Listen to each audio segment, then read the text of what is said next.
So we all know corruption, right? It's a global headache everyone's trying to solve. Oh, yeah, a big one. And you wouldn't believe this, but some folks think religion could be a key part of the solution. Interesting. We're diving deep into a paper that tackles this very idea, examining the influence of religion in minimizing corruption. A systematic review It's your paper. catchy title. Right. Published in the African Multidisciplinary Journal of Research. Okay. We'll be breaking down the work of Benjamin Kobina Sarbah and Daniel M. Nzengya, the authors. Sounds good. They really dig into religion's potential role in reducing corruption. But first, we got to set the stage. Right, of course. These authors don't sugarcoat it. They paint a very stark picture of the corruption problem. Oh, yeah. It's not just a minor annoyance. It seriously damages society. In what ways? Well, they highlight how corruption increases inequality, makes governments less accountable, Makes sense. and ultimately leads to frustration and hardship for everyone. Yeah, people feel like the system's rigged. Exactly. And what's fascinating is that pretty much all religions condemn corruption. True, true.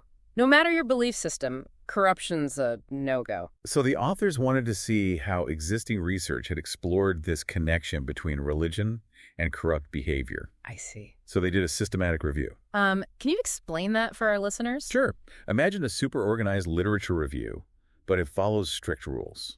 Okay, so like extra thorough. Exactly. It's about making sure the findings are really reliable. Yeah. They didn't cherry pick studies. Got it. They analyzed all the evidence to see what the research actually said. Makes sense. In this case, they focused on 10 quantitative research papers from different databases. Quantitative, so numbers, stats, that kind of thing. Spot on. They were looking for measurable connections between religion and corruption levels. You got it.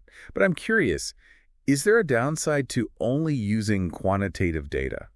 That's a great point. Numbers are valuable, but human behavior, societies, it's all complex. Right. You might miss some nuances with just numbers. Exactly.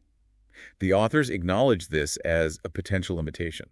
Did they suggest any alternatives? Yeah, they actually said future research might benefit from qualitative data too. Interesting. So a mixed approach might be better. Precisely. Now, let's get to the juicy stuff, their findings. What connections did they find between religion and corruption?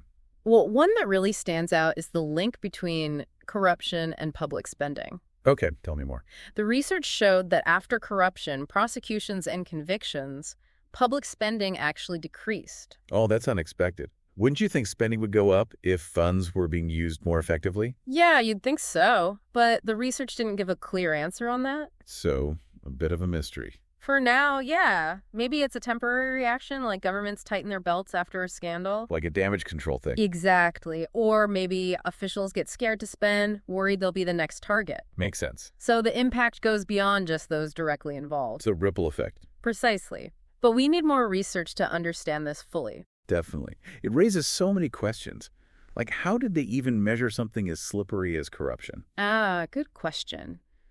Measuring corruption's tricky. It's often hidden. People don't admit to it. Yeah, it's not like you could just measure it with a ruler. Exactly. They use tools like the World Values Survey. Familiar with that? I think so. It's a huge global survey, right? It looks at people's values and beliefs. Yeah. And they have specific questions to gauge people's views on corruption within institutions. So they ask things like, how widespread is bribery in government? Or how much do you trust public officials? Things like that, yeah. So it's more about capturing people's perceptions of corruption, not just catching people red-handed. Exactly. It's about how people experience it in their daily lives. And the survey also looks at the role of religion, ethics, all that, in shaping those perceptions. I see. Did the researchers find a strong connection between religious beliefs and a perception of less corruption? Now, this is where things get interesting. Some of the research suggested religion might not have as big of an impact on cleaning up politics as you might expect. Hold on. You mean being religious doesn't necessarily mean you're less likely to be corrupt? That's what some studies indicated. It challenges our assumptions, but the evidence is important. So even though religions condemn corruption, other factors might override those beliefs sometimes. It seems that way, yeah. The relationship between religion and corruption is definitely more complex than a simple cause and effect. It's like a whole web of things influencing behavior, and religion is just one strand. I like that. A web.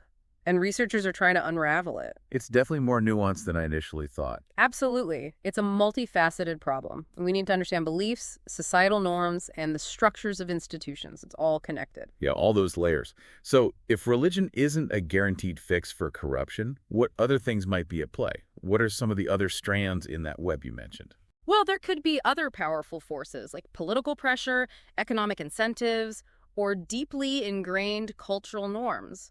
Those might sometimes overshadow religious values. It's like a tug of war, and sometimes religion isn't the strongest force. Exactly. Remember, we're talking about big societal things.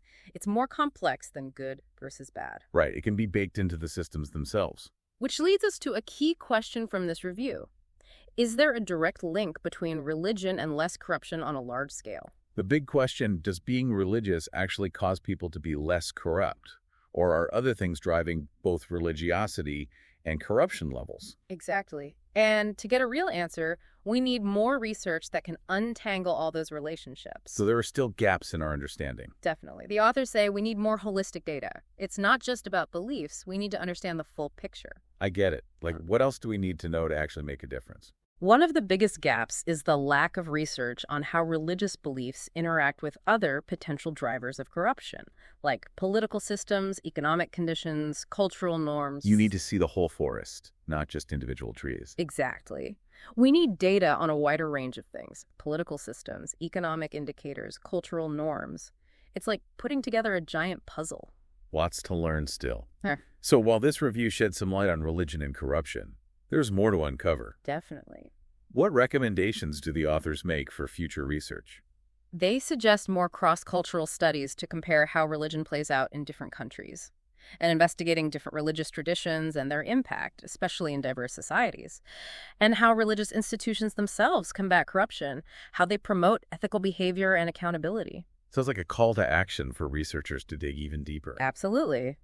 The authors believe that addressing these gaps can lead to more effective strategies for preventing and combating corruption on a global scale. Okay, lots to think about. But why should our listeners care about this? Great question. Corruption affects everyone. It undermines trust, hinders development, and worsens inequality. So it's not just an academic debate. Nope. It has real-world consequences for all of us. It's about creating a fairer world. And for those interested in policy or social change, this research shows that simple solutions won't cut it. We need to grasp the interplay between beliefs, societal norms, and how institutions work. It's not just about preaching morality or making stricter laws. We need an environment where honesty and integrity are valued and rewarded, and corruption is actively discouraged and punished. Exactly. It's complex, but understanding religion's role, both its potential and its limitations, is crucial. So it's something to consider, but not a magic bullet. Right. Now, I want to hear from you, our listeners. If religion isn't the sole answer, what other factors are key in the fight against corruption? Yeah, let's keep the conversation going. What do you think? You mentioned earlier how widespread corruption is and how it's condemned by pretty much every religion. This paper really digs into that, especially when you look at the research that focused on Africa. Oh, right. The paper was published in an African journal, so the authors were probably particularly interested in the context of the continent. Exactly. Why do you think that focus on Africa is so significant? Well, Africa has this incredible mix of different religious beliefs. Right. And to address corruption effectively there, you really need to understand how those beliefs play into it. So it's not just about religion in general. It's about the specific religious landscape of a region and how that might affect how corruption happens. Exactly. Africa is a really unique case because of its diversity. Right. You've got large Christian and Muslim populations, plus all sorts of indigenous religions, all existing together, influencing each other. It's like a real-world example of how different beliefs and practices might impact corruption. Precisely. The research is still ongoing, but one thing's clear. There's no one-size-fits-all solution to fighting corruption. You need to take into account the cultural and religious context. That makes sense. Like a doctor wouldn't prescribe the same medicine to every patient, right? Exactly. You need to tailor the treatment to the individual. So what are some of the recommendations the authors make for addressing this issue then? Well, one thing they emphasize is the need for more interdisciplinary research. We need experts from all sorts of fields. Okay. Religious studies, sociology, political science, economics, Wow. all working together to understand corruption from all angles. Like a corruption-busting dream team. Haha, exactly. They also stress how important it is to work with religious leaders and communities. Yeah, that makes sense. Because they're often the ones on the front lines fighting against corruption. Right. They have insights into the values and beliefs of their communities. Yeah. They can play a big role in encouraging ethical behavior. Like a grassroots movement, building up from the ground level. Precisely. Working together, researchers, policymakers, religious leaders, they can all help create a more ethical and just society. You know, you asked our listeners to consider what factors, besides religion, might be important in combating corruption. I'd like to ask you that same question. Yeah. When you think about those other factors, the political systems, the economy, cultural norms, Yeah. how do you think they affect how effective religious teachings are at combating corruption? That's a good question. I guess those societal forces can either strengthen or weaken the impact of religious values. Yeah. Like if you've got a political system riddled with corruption, even strong religious beliefs might not be enough to change things. Right. Like trying to plant a seed in bad soil.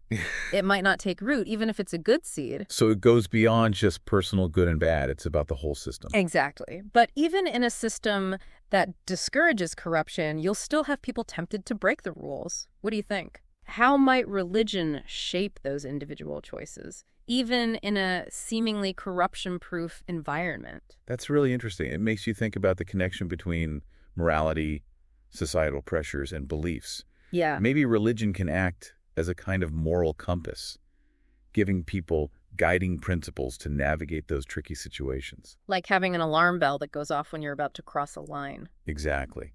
Religion might provide inner strength and accountability, even when the pressure's on. That's why understanding religion's role is so important, both what it can do and what it can't. It's not a simple answer, but it's definitely a key part of the conversation. So it's about tackling the big picture stuff, Yeah. but also recognizing that individual choices matter too. Exactly. It's not one or the other, it's both. There's no magic bullet for corruption. So where do we even start? If someone listening wants to actually make a difference, what can they do? Well, I think education is the first step. Learn about corruption, the different forms it takes, the things that contribute to it, what strategies have worked in the past. Knowledge is power. Right. Yeah. The more you understand the problem, the better you can fight it. Yeah. And don't underestimate the power of speaking out. If you see corruption, say something. Report it. Exactly. Support organizations that promote transparency and accountability. Like a ripple effect, right? Right. Small actions can lead to bigger change. Absolutely. And change starts with us. Making ethical choices in our own lives sets a good example, helps create a culture of integrity. Be the change you want to see. Exactly. And as we wrap up, I want to leave you with this thought. Okay. Fighting corruption is ultimately about fighting for human dignity. Corruption breaks down trust, divides people, and makes inequality worse. When we fight corruption, we're not just making society more efficient, we're making the world more just and humane. A world where everyone can thrive. That's a great point to end on. Thanks for joining us on this deep dive into corruption and religion. Hope you learned something and feel inspired to be part of the solution. It was my pleasure. Keep exploring, keep asking questions, and keep fighting for a better world. Until next time, stay curious.